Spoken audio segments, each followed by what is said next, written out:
Saludos, soy Sandra Ruiz, decana de la Facultad de Comunicación Social de la Universidad Santo Tomás en Colombia. Soy investigadora en narrativas digitales y audiovisuales y hoy quiero hablarles de uno de los temas que más me apasionan, el documental, específicamente el documental y la emancipación cultural. Una de las grandes emancipaciones culturales de la historia ha sido, sin lugar a dudas, la llegada de la imagen como una forma de contar y comunicar historias en un mundo concentrado en el lenguaje de texto, de los libros, los manuscritos, como conductores de ideas de conocimiento e información. De allí que durante algún tiempo tanto la fotografía como el cine se mantuvieran en una ambigüedad entre el arte, la novedad, entre el entretenimiento, pero sin su reconocimiento real como sistemas capaces de generar significaciones y procesos de comunicación. Incluso ya con el reconocimiento del estudio de la imagen a través de la semiótica en los años 60, se continuó viendo como una forma narrativa menor, superficial, frente a los discursos de sobriedad del lenguaje de texto. Esta dicotomía nos la presenta muy bien Bill Nichols en su libro sobre la representación de la realidad, donde pone de manifiesto la manera en la cual justamente el documental es el formato capaz de transformar esa diferencia cultural tradicional entre el texto y la imagen. Y es que el documental, desde su nacimiento, ha sido un formato de emancipación. Es una lucha por encontrar un espacio autónomo respecto de los discursos establecidos de la sobriedad, de investigar y profundizar en la realidad y los prejuicios y condicionamientos frente a la imagen de una representación unívoca, solamente unívoca y concreta de la realidad, sin la posibilidad reflexiva y subjetiva que tiene la imagen sobre ella.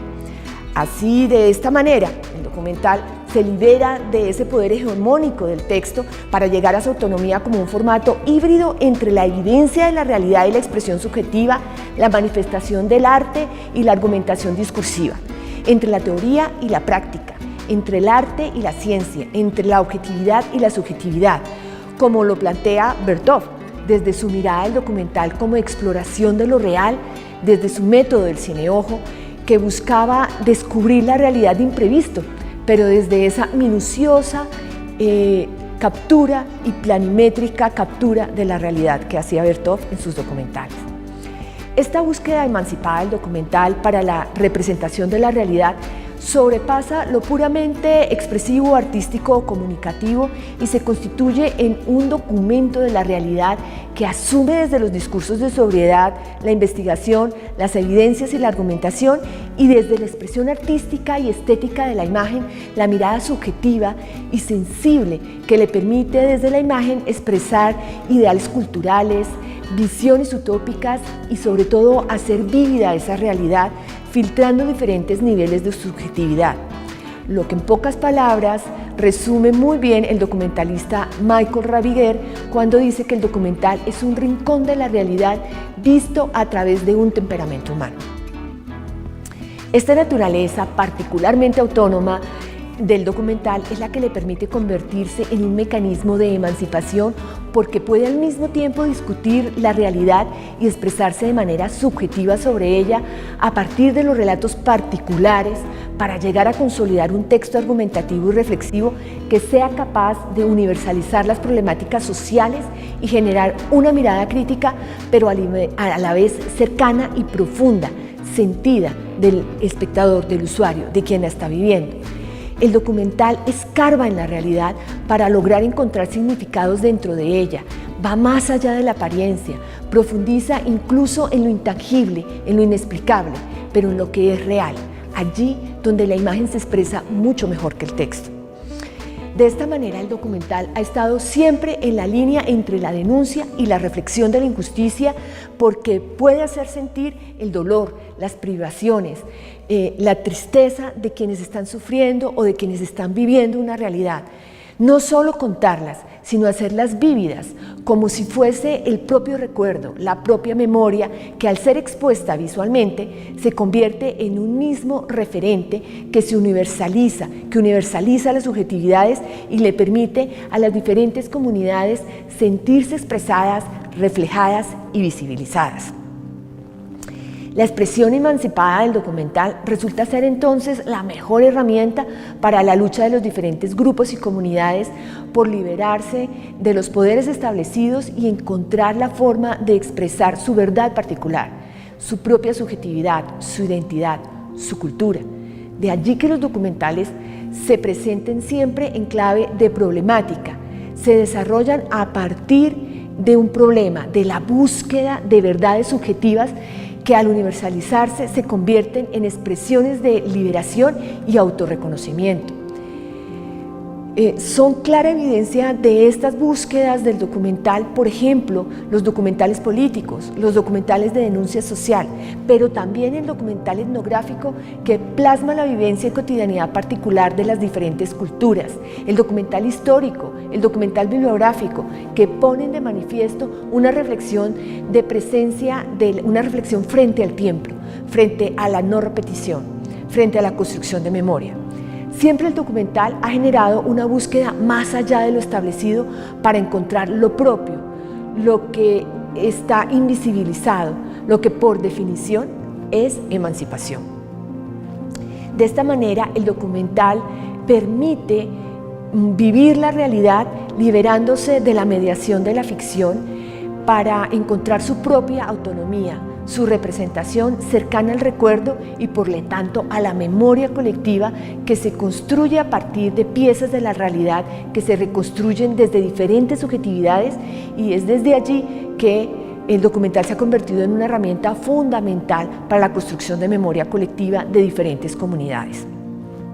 Por eso actualmente se ha convertido en ese elemento fundamental para investigaciones que permiten expresar la identidad de las diferentes culturas y construir documentos visuales propios de sus costumbres, propios de las culturas, propios de las comunidades.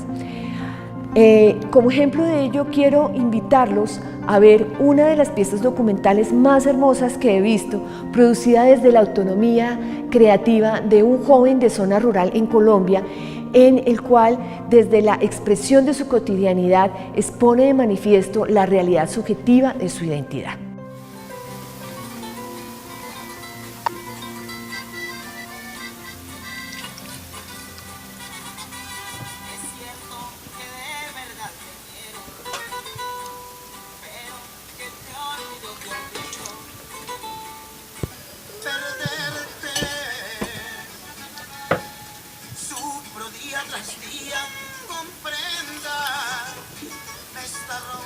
La calma, esta soledad. Creí que yo era el mejor. Mentiras. En tristeza se transformó mi soledad. Pregunto por qué la vida es así. Después de abrazarla en noches sin fin, creí en tu palabra y amor infeliz. Aunque sufra, me marcho lejos de ti.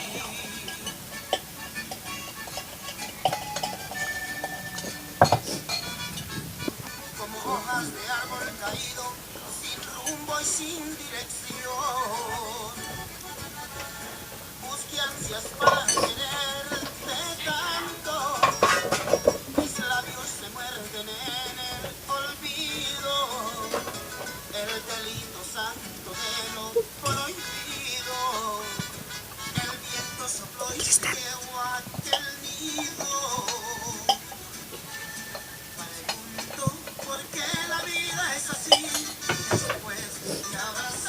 Noches sin fin, creí en tu palabra y amor infeliz.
ya por mi ventana, mientras los dos llegamos al nido.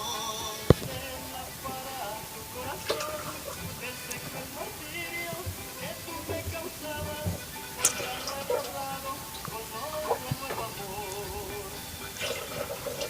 Si ayer te quería, y olvidé de ti, cambiaron las cosas, tiras por mí, ya no sería aquel hombre que seguido tus pasos, tu amor fue mi fracaso, ya me cansé de ti.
Esta naturaleza híbrida y emancipada del documental, que inicialmente se expresó desde el cine, ha venido evolucionando, transformándose, actualizándose a los desarrollos tecnológicos hasta llegar a lo digital.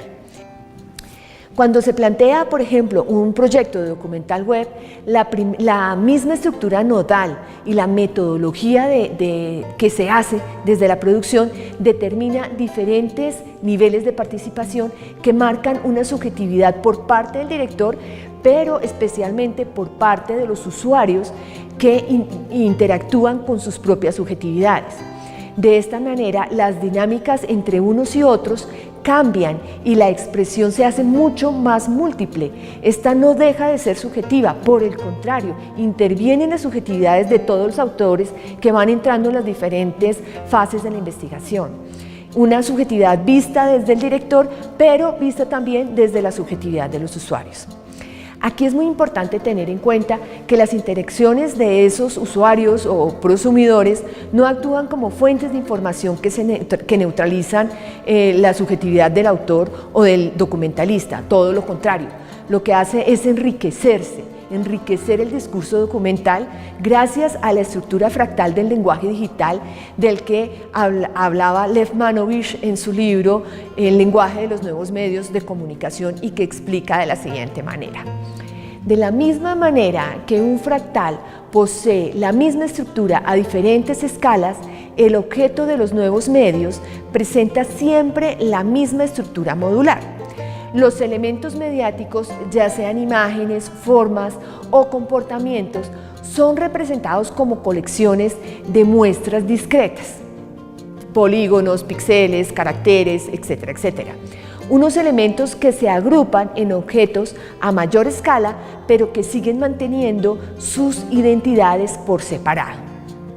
Pasándolo al documental, las contribuciones o entradas y salidas de los usuarios se evidencian como parte de un todo, que al mismo tiempo actúa de manera independiente desde la propia subjetividad de quien lo cuenta, desde la propia historia, pero que forman parte del todo de la historia. Es decir, que cada participación da cuenta de la historia principal de manera independiente, sin ser igual a ella, ni contar todo, porque cada parte puede ser entendida de manera aislada.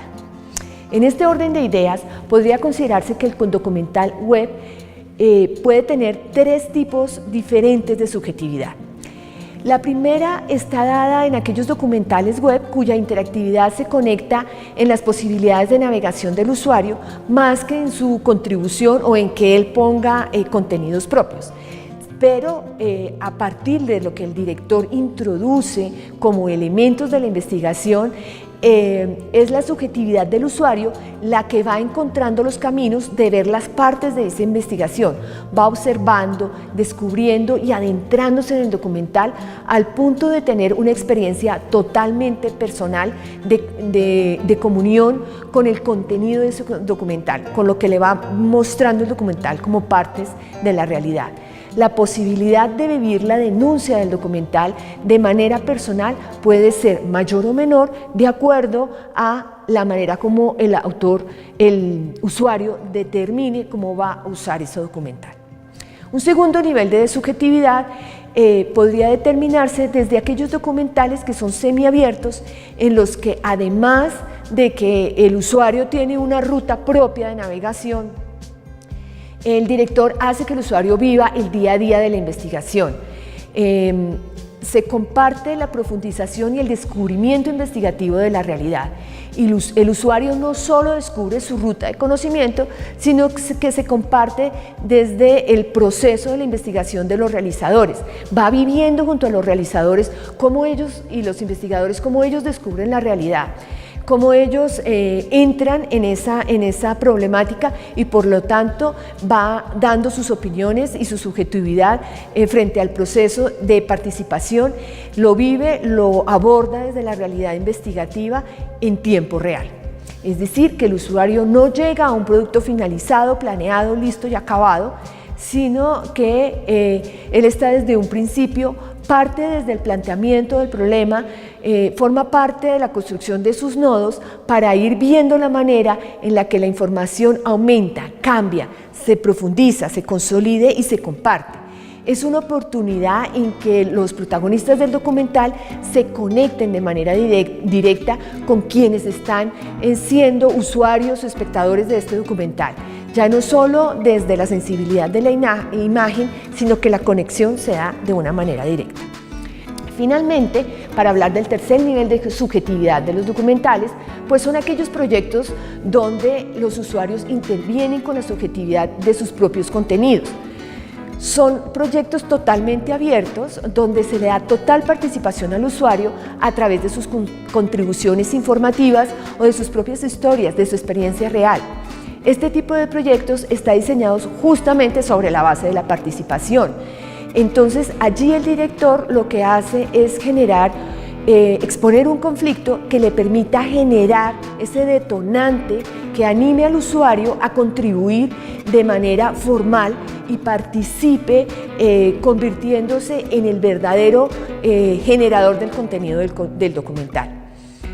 La investigación allí realmente la está haciendo el usuario, realmente se convierte en un prosumidor, en un productor de lo que va a ser el contenido de ese documental, la información y la investigación de ese documental. En cualquiera de estos tres niveles de participación, el proceso de investigación de los documentales como proyectos interactivos tiene la característica de que no paran. Fluyen todo el tiempo, se mueven, generan nuevas conexiones con los usuarios. Ellos pueden navegar, consultar, vivir, surgen preguntas y respuestas todo el tiempo, surgen nuevos datos, diferentes perspectivas frente a lo que se ha planteado. Todo el tiempo está alimentándose la investigación y presentando una realidad totalmente enriquecida desde las subjetividades de múltiples usuarios, múltiples entradas dentro del documental. Permitir la interacción de las vivencias de diferentes usuarios, llamados productores o prosumidores, es la nueva emancipación del documental que responde de manera directa a las nuevas formas culturales de la comunicación y de la expresión, que se comunica a través de redes, de conexiones, de diferentes nodos, de diferentes entradas y salidas. Es así como el documental sigue y seguirá siendo siempre un elemento y una herramienta de emancipación de las culturas, de poder definirse, hacer vivencial y hacer autónomo la cultura de cada una de las comunidades. Esto es un poco lo que les quería contar hoy acerca del documental y de la cultura de la emancipación. Nos vemos, que disfruten de este Media Ecology.